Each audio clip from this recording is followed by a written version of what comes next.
There are a lot of signs. I think the easiest one is if the youth's story just doesn't make sense. If the youth is saying something that if the youth is not able to account for periods of their time, if the youth has money on hand that doesn't make sense, if they're carrying hotel keys, if they have a relationship with an older person who seems to have some control over them, if they're missing for periods of time and there's no way to account for where they were. So the question I always ask kids is, how did you take care of yourself? Like, you were gone for 3 months, we didn't know where you were. How did you take care of yourself?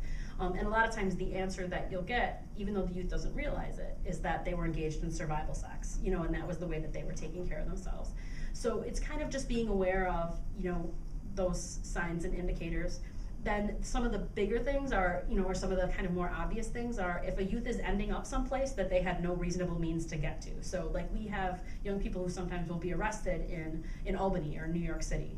Well, when you're 15, you can't just hop in a car and drive to Albany or to New York City. You can't, just hop on a plane. Like, that's not a thing. You can't get there. So, at that point, then some more questions need to be asked about, like, well, how did you get there? Who got you there? You were arrested in a hotel. How did you get a hotel room? You're 15. Like, so, sometimes one of the law enforcement people that we work with a lot, she says, and I think this is great, that you need to ask more questions. You always need to ask more questions, because if a kid gets picked up in a hotel, it's really easy for whoever, CPS or law enforcement or whoever's responding to that, to say, okay, we need to get this kid to someplace safe, but not necessarily ask any questions.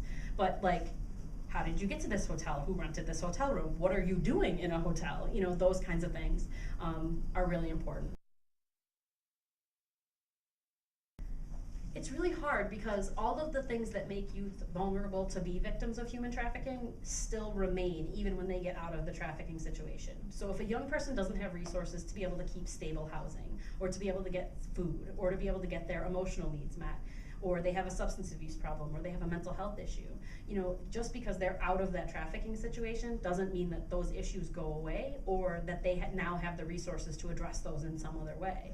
So it's a challenge, and it's a kind of a long-term goal. It's kind of it's about taking little steps to be able to move forward in that situation.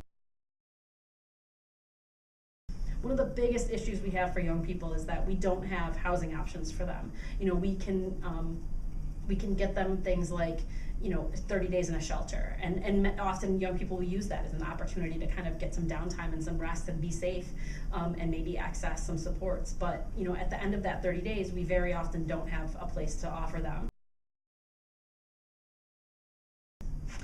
The supportive services that are available to kids who are victims of human trafficking are really the services that we have available in our community. Our program, the Safe Harbor program, offers care coordination and some other supports to kids to help them access those resources. But the reality of it is that there isn't a lot more available to kids who are victims of human trafficking than there are to kids who are victims of other kinds of crimes. So it's about being familiar with those resources and being able to access them, and building up capability within those resources to be able to provide services to these young people. So helping mental health providers who are in the community understand how sex trafficking works, understand the dynamics behind it, and understand how they can best provide services to those young people. Because the reality of it is that people like Erica and Todd and I, who've been working in the field for a long time with young people, we've been working with victims of human trafficking all along.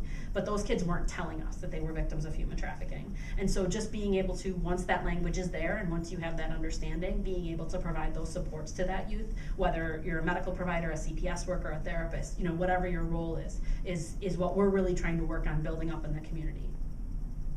Thank you.